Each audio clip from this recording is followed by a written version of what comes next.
for sure.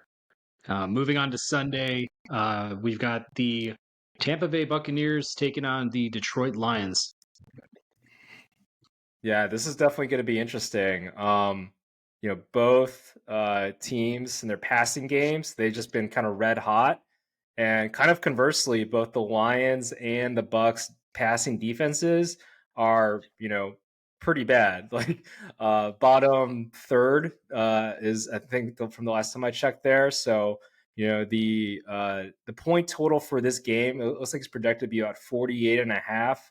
I'm definitely going to be picking the over for that. Like, I think this game's going to be a shootout just the way that both secondaries have been playing, and then both passing games, like I mentioned before. Lions, they might be able to run the ball a little bit. The Bucks, they have one of the better. They have a top 10 run defense there, so that'll be interesting. But hey, the Bucks too. They just haven't been able to get the ball moving, and they're going to be going against one of the top ranked run defenses on the Lions there. So it's definitely going to be a lot of passing. Maybe some bubble screams. The Bucks, they need to stop Amon St. Brown. Like, I think he had 12 receptions, 100, a lot yards basically against them in an earlier matchup where the Lions won there. So it was like 20-5. But honestly, like Amon St. Brown, he was like the main guy. He was basically their only target that they were able to get moving there. Jared Goff had a great game. They didn't get anything really on the ground. I think they had like 40 yards running there. So it's really just stop Amon St. Brown, get to Jared Goff, and take care of business on the run. If the Bucks can do that, this can be a close one. That being said, this is the Lions at home. Goff, he's been really sharp, and they are going to have Gibbs too. I think Gibbs was missing in their first matchup there. So if they can, if the Lions can just not give up too many big plays, I think, Puka had a ridiculous game. Justin Jefferson had a ridiculous game against his Lions defense, right? I think Puka had 180 yards. Justin Jefferson with Nick Mullins passing to him at like 190 yards, and then I think like 140 yards or something like that. So if they can just like not keep it close to 200, like, sure, give Mike Evans 100 here and there. He's just a ridiculous talent, but kind of just not have a ridiculous game there. And maybe Aiden Hutchinson, he's had, I think, like 7 sacks the past, I believe, 3 games. So he's been able to get to the quarterback some there.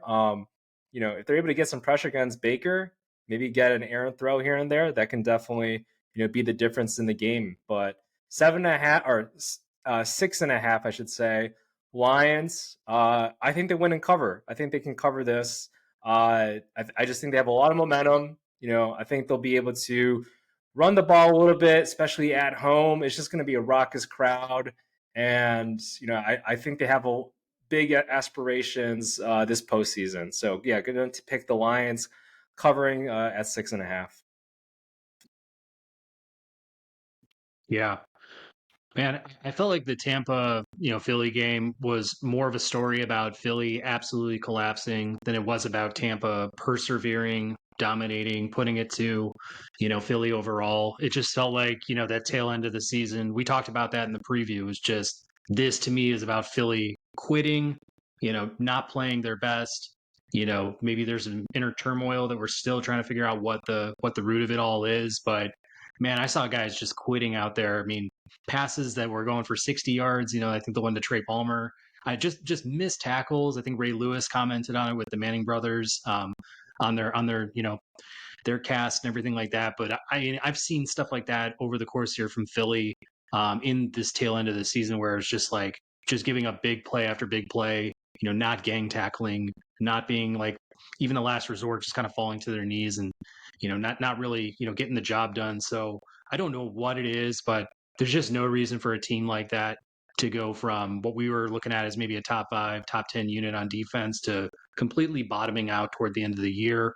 For what it's worth, Mayfield did his job, had a great stat line, had a few touchdowns, had, I believe, over 300 yards passing in the game, due in part to some of those big plays. The defense completely shut Philly out. I mean, I know Hurts was playing with a, dislocated middle finger. He had a very pretty ball that went down the middle of the field. So I don't think he was completely inhibited by it. But I mean, for what it's worth, Tampa was bottom, I believe, 5 in the league in pass coverage, pass defense throughout the year. I mean, I think they're probably a little bit better than that now, just given, coming off this big win and kind of the tail end of their own season. But, to go up against Detroit, I think what they're going to have to do, like the Rams, is kind of try your best to shut down that run game and put all the pressure in the world on Jared Goff to beat you, because I think that's the only strategy you can probably come with Detroit. You try to, balance out your, defensive attack a little bit too much. Like, they're going to exploit that balance. So it is a huge boon for them to have Gibbs back.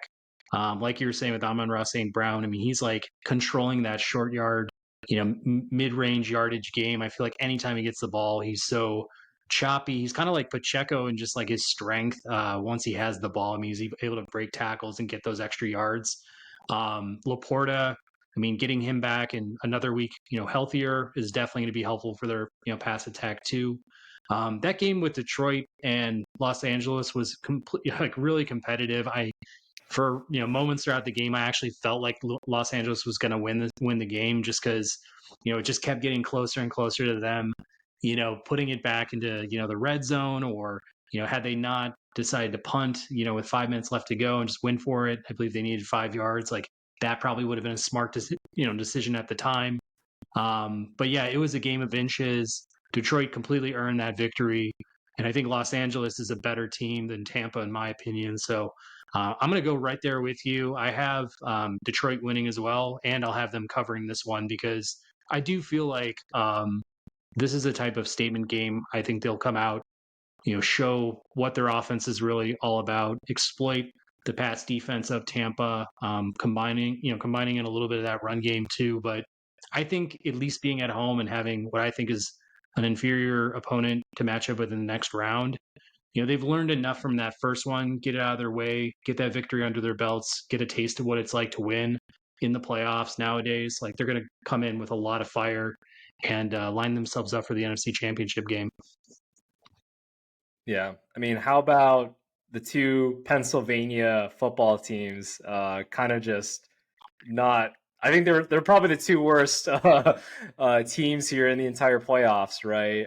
Albeit both kind of did it their own different way. The Eagles they kind of just slid in there, just looking having that hot start. It's like, how can you not screw up a 10-1 season start basically there, and then having also the Steelers kind of just doing their typical Steelers thing, just manufacturing a win here and there somehow, some way, with like really crappy quarterback play. So anyway, this game, Bucks, Lions, I see the Lions for sure. They're definitely looked a lot better against a really hot team at the Rams. I think we both picked them, or at least I know I did. So they won 7 of 8 games there. The Bucs, I think they're like 4-1, 5-1 again, in the last 5 or 6 games there. So they're playing pretty well too. That being said, the Lions, I feel like, are just in a different echelon here. So we'll see if Baker Mayfield, if he does step up his game a little bit. Had a really great game last game, but that was definitely against an Eagles team that just has lost. Kind of they look lost out there. I think Nick Sirianni, he's lost the locker room. So how about that, right? Like, if you were to think about Eberflus and Sirianni, like, if we were to talk about who would have a job like midway through the season, by the end of the season, it's like, oh, who would have think Eberflus, would be staying basically. But I mean, Nick Sirianni, we'll see if he does get another chance, if he's able to, kind of redeem himself next season. But just everything I've read and everything, it's like it feels like he's lost the locker room, and I think that's like what a lot of GMs and other former head coaches would say is, if you lose the locker room, like, good luck getting any other motivation or anything like that. You compare that type of MO or emotions that are happening in a locker room to what we see Dan Campbell doing over there with the Lions, right? Like, he's got them pretty locked in and motivated. So really like what the Lions are doing. I think they advance here, and we'll see what happens though.